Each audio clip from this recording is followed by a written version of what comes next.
Lunes, gusto ko sana mag-privilege speech. Pinatayan ng mikropono, tapos nag-adjourn ng session in less than 1 minute. Kaya mabuti po, i-ethics nila ako para pwede akong magpahayag ng pahayag na lang sa Kongreso. Gustong-gusto kong i-ethics nila ako para may oportunidad ako na ilabas lahat ng mga alam ko tungkol sa mga gawain sa Kongreso. Oh, napakabilis. Akala ko nga mga rapper yung napapakabilis at dire-diretso. Alam ba nila na magpi-privilege speech kayo? Kasi nabanggit nyo po yun sa post nyo rin po kahapon ng madaling araw. Actually sir, baka may dalawang dahilan. Isa ay wala ding quorum sa House. At kung walang quorum, pwedeng ma-adjourn yung session. Kaya para hindi ma-adjourn yung session pero hindi din pilitin ang iba na pumasok, minadali na lang nila ang session. At pangalawa, sinabi ko nga na may dalawa akong gustong talakayin. Ang isa, yung 8 billion peso insertion ng isang proponent na pwede ko din ibahagi ngayon. At yung isa naman po, ang 18.58 billion MOOE fund na parang sekretong pondo ng mga congressman. Opo. Muli nating linawin, Congressman, kasi ang baka ang intindi ng ating mga kababayan o ilan na pag nandoon yung pangalan mo sa listahan, masamang tao ka na. Once and for all po, pakipaliwanag po, once na nandoon yung listahan, ano bang palatandaan na merong something mali doon or hindi mali na maging proponent ka, considering parang yan na yung nagiging kalakaran na magdala ng proyekto ang mga kongresista sa kanilang mga distrito, kasi hahanapan din sila ng nakasanayan din ng kanilang mga constituents na pag ikaw si congressman, dapat meron kang proyekto dito sa amin. Ang masama I think is the fact na itinatago. Kasi kung isinasa publiko ng isang mambabatas ang mga proyekto na pinasok niya sa kanyang distrito, yan ay patunay na hindi siya kumita sa proyekto. Pero the fact na ang daming ayaw na lumabas ang kanilang mga pangalan ay I think a reason to believe, corroborated by the fact na ang sinasabi ni former Undersecretary Bernardo ay almost 100% ng mga bid sa DPWH ay luto, na may mga commission nga in many cases para sa mga proponents ng mga insertions. At ang mga presyo nga talaga ng mga proyekto ng DPWH ay mataas, ang kalidad ay madalas substandard, kaya ang sinasabi ko ay halos lahat siguro ng mga DPWH projects ay may kickback. Kaya may mabuting dahilan siguro para ayaw ng marami na lumabas ang listahan. Opo. And doon po sa nangyari at naipalabas na videos doon sa CCTV at mismo yung taga-side ng DPWH ang naglabas po, ito ba yung nagpapatunay na legit na ang inyo pong hawak na dokumento galing talaga sa DPWH at hindi na kailangan pa na i-verifika? Yun ang funny thing about the DPWH saying na I illegally obtained the files, na kino-compare man nila na talagang galing sa kanila ang files na ito. And the fact na ayaw nila ba naman na bakit may mga pangalan ng mga taong patay. Hindi ko naman problema yun kasi hindi naman ako gumawa ng listahan.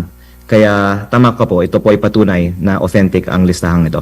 Opo. Now ngayon po, ang inyo pong kaibigan na si Representative Ridon ay meron namang pong parang babalaba or pahaging na posibleng ma-ethics po kayo dahil po dito sa sinasabi daw na nanggipit kayo doon sa DPWH. Ano pong komento niya rito po, Congressman? Sir, mag-share ako sa iyo ng sikreto. Gustong-gusto kong i-ethics nila ako para may oportunidad ako na ilabas lahat ng mga alam ko tungkol sa mga gawain sa Kongreso. Kasi alam niyo sir, nung Lunes, gusto ko sana mag-privilege speech. Pinatayan ng mikropono, tapos nag-adjourn ng session in less than 1 minute. Kaya mabuti po, i-ethics nila ako para pwede akong magpahayag ng pahayag na lang sa Kongreso. Yung sinasabi ko po kay Congressman Redon, ang kanyang party list, Bicol Saro, ay may 150M insertion sa 2025. Dalawang road project, 75 million pesos each. Meron din po insertion sa 2026 kasi kaming lahat ay hiningan ng submission ng at least 150. Yung mga party list nga po, 160M per party list. At mukhang pag pinapahayag ko ang mga ito, maraming mga nagagalit na nabubulgar ang kanilang pinagkikitaan. Kaya hindi ko naman po sinasabi na may masamang ginawa si Congressman Redon sa kanyang mga insertions, di umano. ng kanyang party list. Pero mabuti po kung isagot na lang niya kung meron man siya o hindi insertions sa 2026 budget mismo o ng kanyang party list, na sinabi ko po sa unang pahayag ko, kanyang party list ang may insertion sa 2025 budget. Ngayon, tungkol sa kanyang sinabi na i-ethics niya ako dahil sa illegally obtaining the file, parang nakakatawa talaga para sa karamihan ng mga Pilipino na kahit na sinasabi ng iba na ang priority natin ay sugpuin ang corruption, ang preoccupation naman ng iba in the last few days ay ang dami pong mga opisyal na nagpahayag na ang files ko ay hindi dapat maging ebidensya sa korte, so on and so forth. Parang pinapakita nila na ayaw nila talagang sugpuin ang corruption. Gusto lang nilang i-control ang investigation. Kaya ko po naisip noon pa na importante na makuha ang files bago umalis ng DPWH si Yumaong Undersecretary Cabral, dahil ang potential for cover-up and for others to alter the files is great. Ngayon, hindi naman paniniwala ng kopya ng files ko kung hindi tugma ng lahat ng ibang mga files. Pero kung maraming mga may kopya ng file, tapos yung file na ilalabas ay iba, pwede nating ngayon i-check and balance kung inalter yung laman ng file. Kaya ang sagot ko sa inyong tanong ay wag tayo magpa-divert ng attention sa tunay na question ng laman ng file. Opo, napag-uusapan po yung inyo pong pag Mr. Speaker kahapon, narinig ko rin eh. Kaso parang nasagap lang sa ibang mic yata yun ng isang ano. Init po ninyo, magsasalita sana kayo doon pero hindi kayo pinagbigyan. Sa Senado po, mahaba din yung kanilang deliberasyon. Napigyan pa nga yung na chance yung ibang mga senador na makapagsalita. Yung nanay mo nga nabigyan pa rin nabigyan ng chance na makapagsalita with reservation siya sa pagkanyang pag-approve at yung iba pa mga senador. Pero bakit doon nang sa Kamara po napakabilis? Akala ko nga mga rapper yung napapakabilis at dire-diretso at narinig ko po yung inyo pong boses. Kaso hindi po kayo pinagbigyan. Meron po bang paliwanag? Alam ba nila na magpi-privilege speech kayo? Kasi nabanggit nyo po yun sa post nyo rin po kahapon ng madaling araw. Actually sir, baka may dalawang dahilan. Isa ay wala ding quorum sa House. At kung walang quorum, pwedeng ma-adjourn yung session. Kaya para hindi ma-adjourn yung session pero hindi din pilitin ang iba na pumasok, minadali na lang nila ang session. At pangalawa, sinabi ko nga na may dalawa akong gustong talakayin. Ang isa, yung 8 billion peso insertion ng isang proponent na pwede ko din ibahagi ngayon. At yung isa naman po, ang 18.58 billion MOOE fund na parang sekretong pondo ng mga congressman. Ang, if I may, unang topic na ito ay ipinahayag na rin ng iba sa media na may 8 billion na nakapangalan kay ES, tapos dinagdagan ko, kasama din doon si SAP, tapos sa isang report nakalagay din na itong dalawa ay nasa ilalim ng OP. Gusto ko pong linawin na ang nakasulat sa file, at nakita ko rin ito sa kopya ng file ng iba, ay OP parenthesis ES slash SAP close parenthesis. Pero the way that that's written po, ang proponent ay si OP. Kung sino man po si OP, hindi ko po alam. Pero ang hinihiling ko po ay maging subject ito ng investigasyon ng Senate Blue Ribbon Committee at ng House Public Accounts Committee dahil sa DPWH. Isang example ng 8 billion na ito ay 300 million pesos sa aking distrito na may mga solar streetlights na 230,000 pesos kada piraso. At ang question ko, kung nagkaroon ng korupsyon na sigurado naman sa 230,000 pesos streetlights na ito. Opo. Sir, balikan ko lang yung insidente po doon sa pag-ratify or during sa ratifikasyon sa Kamara. Marami po bang bakanting mga upuan doon? Kasi ang nakikita lang kasi sa camera po, nasa gavel, tapos yung halos tight shot lang yung Opo. Mas marami ng usual and ibigay ako ng dahilan kung bakit. Pero baka close to 50 pero walang 50% ng Congress ay nandun. Kaya kung may isang nagsabi lang na mag-roll call tayo, kung may quorum tayo, mag-adjourn sana yung session if I'm not mistaken. Pero pwede din pilitin ang mga ibang miyembro na umattend dahil may na ibahagi na rin po ako na Christmas bonus para sa mga kongresista sa halaga ng 2 million pesos na actually yung iba nakuha nila December 22. Pero baka yung iba na hindi pa nakakuha nung December 22, kinuha nila nung December 29. Pero hindi ko po kinuha yung akin at sabi nga ng iba na wag ko dapat ito banggitin sa media.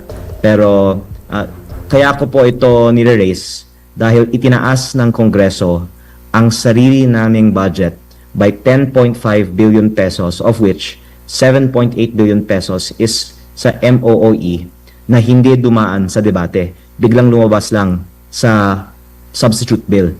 At yung MOOE na ito ay liquidation by certification, as your viewers know. At in effect, napupunta sa mga bonus katulad nito. Sasabihin naman ng iba, ginagamit para sa mga lehitimong bagay. Pero kung ganoon, bakit natin una hindi niliquidate at pangalawa, hindi inilalahad sa publiko na may budget increase tayo ng 10.5B. So the fact na hindi siya transparent ang aking I think disagreeable point bakit mali ang budget increase na ito. Opo, at pinasinungalingan ito ni Congresswoman Swansing na merong 2 million na pesos pero na kumbaga lahat kayo inimpormahan na merong ganito po na bonus po. Hindi ka naging exempted po, hindi mo lang kinuha po, Congressman. Well, unang-una po, matalino talaga ang ibang mga kongresista na sumagot. Kasi baka kung ang tanong, totoo ba na may 2 million peso Christmas bonus para sa lahat? Ang sagot, definitely not. Dahil baka yung iba mahigit sa 2 million. Pero yung iba naman hindi binibigyan. Kaya hindi lang 2 million para sa lahat. At pangalawa, baka naman sa kanila hindi yung tawag Christmas bonus. Ang tawag doon, operating fund. 'Di ba? Sabi naman po ni Deputy Speaker Ronnie Puno, meron talagang, I'm not sure kung kinonfirm niya 2 million, pero basta sabi niya meron talaga na binibigay para sa Pasko. Pero sabi niya, para naman to may pamigay ang mga kongresista sa mga barangay captains sa mga Christmas parties, pati ang mga ibang mga events pag Christmas. Kaya lehitimo naman talaga ang mga sinabi ni Deputy Speaker Ronnie Puno. Ang tanong ko lang, kung totoo ito, bakit nung humihingi ako ng breakdown sa Committee on Accounts kung paano ginagastos yung 18.58 billion pesos para sa 2026, hindi lang nila ako hindi sinagot, may nakiusap pa nga sa akin na wag nang magtanong muli. At kung maaari ko pong ibahagi, sir, parang mas gusto pa nga ng Kongreso na talakayin ko yung mga issue ng DPWH kaysa sa itong MOE na to. Ganyang ka-sekreto tong MOE na parang mas sensitive na topic pa ito kaysa sa DPWH. At kaya po ako natutuwa ngayon na sa tulong ng mga media stations tulad ninyo, nalalaman rin ng ating mga kababayan na may ganitong 18.58 billion peso MOOE fund.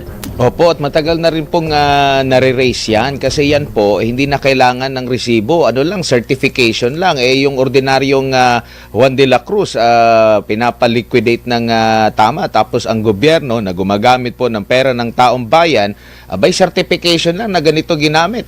Wala namang malinaw. Pwede ka naman mag-certify po, dire-diretso. So, talagang dapat matigil na po yung ganyan na kalakaran. Di ko lang alam kung paano yun matitigil kasi marami pong maapektuhang mga kasamahan nyo po dyan sa Kamara po, Congressman. At may dalawa po akong dagdagan. Una, maaaring sabihin ng iba na sinabi na ng COA na pwede ang liquidation by certification. Pero yung hindi nila maaaring sabihin na hindi mali ay biglang lumabas lang sa substitute bill nang walang debate. Kung dinedefend nila na tama ito, dapat i-defend nila sa publiko bakit kailangan ng ganitong budget.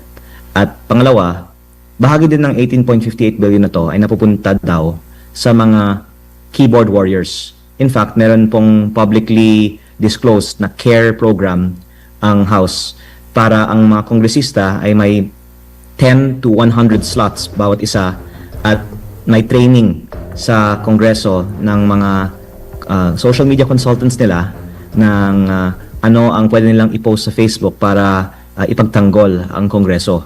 At ikinalulungkot ko po na ang lumalabas yung mga umaatake sa mga kritiko ng gobyerno ay binabayaran pala ng pera ng bayan. At kaya ko po ito nire-raise at sa tingin ko baka sa darating na taon ito po ay mas gagawin nating malaking issue ay dahil nakita ko ang daming mga social media trolls at kung hindi po sila tumitigil edi lantad na lang natin na yang lahat pala ay binabayaran ng buwis ng bayan.